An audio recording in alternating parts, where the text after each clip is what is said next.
House of Representatives on Tuesday rejected a bill seeking to amend the 1999 Constitution of the Federal Republic of Nigeria as amended to strip the Independent National Electoral Commission (Inec) of its powers to register and regulate political parties.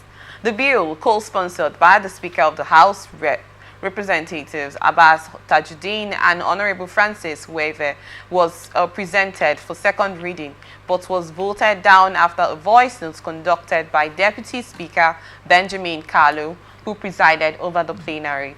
The House also rejected another constitutional amendment bill sponsored by Deputy Speaker Benjamin Okeze Kalu, seeking to establish the principle of rotation for the offices of the President and Vice President among Nigeria's 6 geopolitical zones, which are the North Central, Northeast, Northwest, Southeast, South-South, and Southwest. Deputy Minority Leader Aliyu Madaki led the opposition to the bill, saying that issues the bill intends to cure has been addressed by the Federal Character Commission, warning that the issue of rotation should not be included in the Constitution, but allowed to remain the way it is. Sadi Soli from the APC Castina described the proposed alteration as ingenious, but wondered whether it will work against the issue of quality. He stressed that adopting the rotation principle will not be in the interest of the country, as it will promote regional and ethnic rivalry among the various zones of the country. Okay, first off, let's look at the part of the House rejecting the bill of stripping INEC of power on political matters, on political, conducting and rationalizing political parties. And then the rotational part of presidency in the 6 geopolitical zone. Let's look at the INEC situation. Why do you think that was a necessity for the House to reject this bill for INEC, to stripping INEC of power over political parties?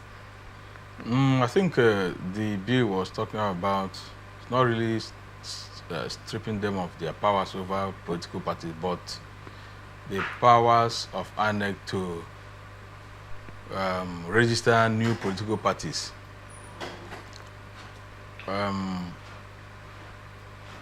First and foremost, such bills,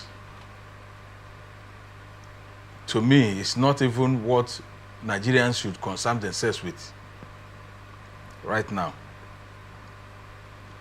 The bills these people should be sponsoring is how to bring the insurgency to 0 level, insecurity in Nigeria to 0 level. Bills on how to revamp the comatose economy of Nigeria. The bill on how to revive the moribund educational system in Nigeria. These are the kind of bills they should be sponsoring, not on whether INEC should have the powers to register and deregister political parties. That's, when a man speaks, you know what he is made of. That's to tell you that politics has become these people's profession. It has become, I don't know what the way to put it very clearly.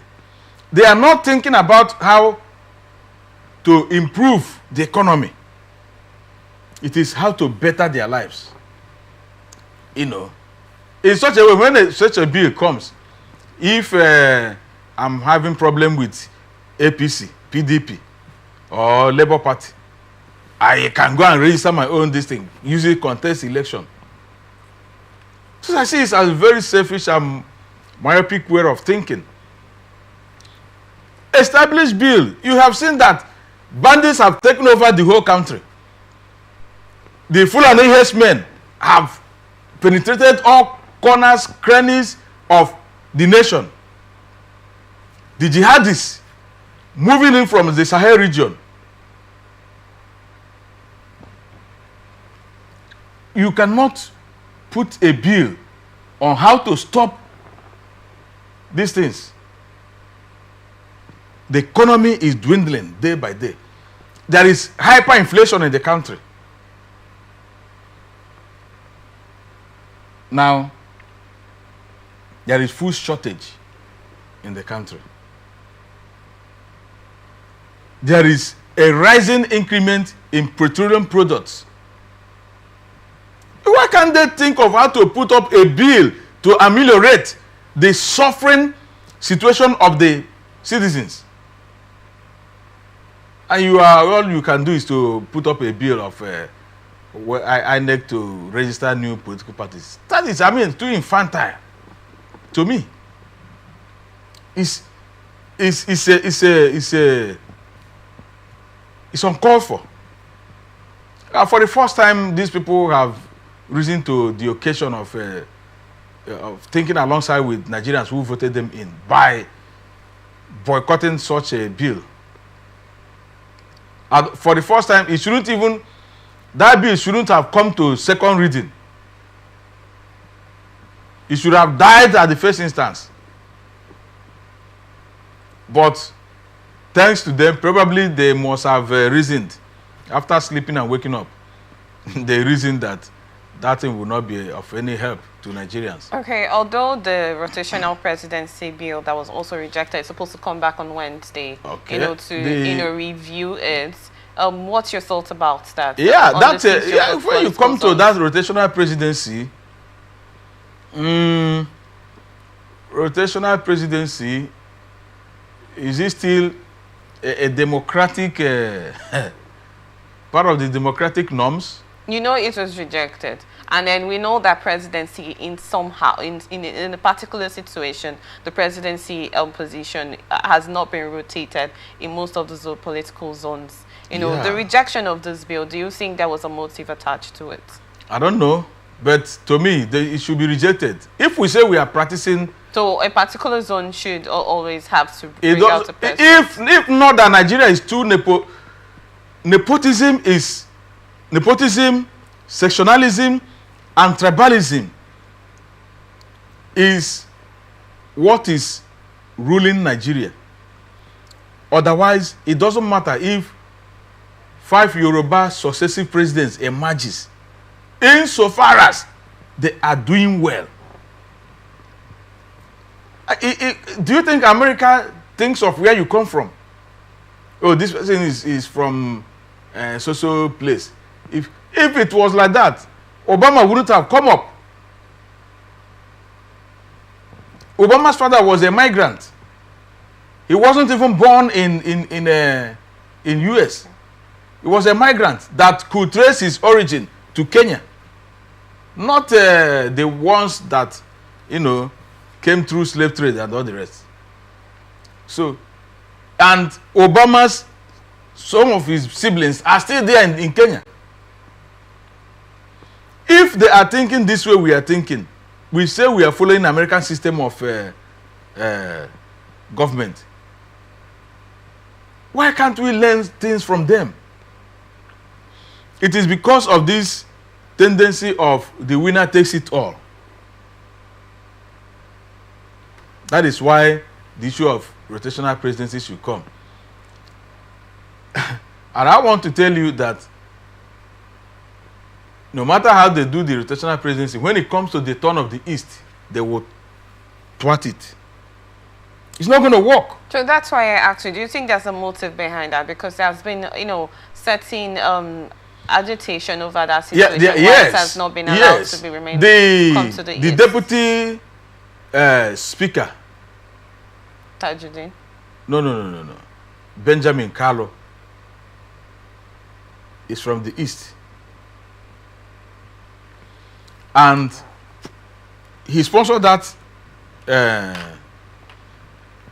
bill, probably based on ethnic sentiment, that the Easterners have not been given the opportunity to produce president of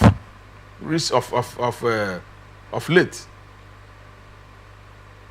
and even vice president since after Alex Ekweme. And like I mentioned, when it, and again, they will also see it that, okay, if this president, what do you call it, rotational presidency stuff is allowed, this bill is allowed to see the light of the day, which people will start it?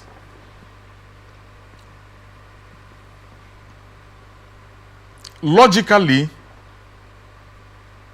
if they want to start it, it should start from the east, because the north has been there, the west has been there, the south region has been there, leaving the east. So are they going to allow it to start from the east? That's the question. So they have seen it that there will be that argument where it can come up from, where they can start it from. They have seen it that if it is allowed, even conscience should push it to the east. Okay, quickly, Barrister Okura, I wanted to refer to the winners take it all situation that you made mention of. And you said Okezie had to make this situation because he's from the east. Do you think Benjamin Kalu, sorry, do you think that situation will be allowed since the winner always takes it all? Do you think that can fall into place, although it has been rejected and they said they will still come back to it and review it if it's something that will be allowed to fall into play? I'm just referring to the winner take it all situation you referred to. I don't think they will. That thing that made them to reject it, it was yesterday or when, will also make them not to accept it. Like I've mentioned to you why, one of the reasons why they will reject it, or they will keep rejecting it, is because in logical reasoning, other regions have had their turn. If they want to start it, it should start from the southeast. But because they will not allow, they will not want, Nigeria will not want a southeasterner to be president, they will not allow it to see the light of the day. Okay, so we'll refer to it that rejection is because they will not allow the tendency, yes, that the easterner will become the president. Okay, is part of the reasons why they will not allow it to work. What happened in 1983 when Buhari had the coup to take over, and took over through military coup d'etat? There was a game plan that Alex Ekwueme should have become the next president after Shehu Shagari, Alhaji Shehu Shagari, after their second tenure. But because of that pact in Nigeria with Britain, that no Easterner, no Igbo man should be allowed to rule Nigeria, they have seen that that thing was about to manifest. Alex Ekwueme, a fine gentleman with intellectual power and brilliance, they had to plan it from the north, using the military machinery, and there was a coup d'etat. That thing was solely done so that an Easterner, an Igbo man, would not become a president of Nigeria. That was the sole aim of that. Not many Nigerians know about what I'm talking about. Yes. So, but that's the reality. Oh well.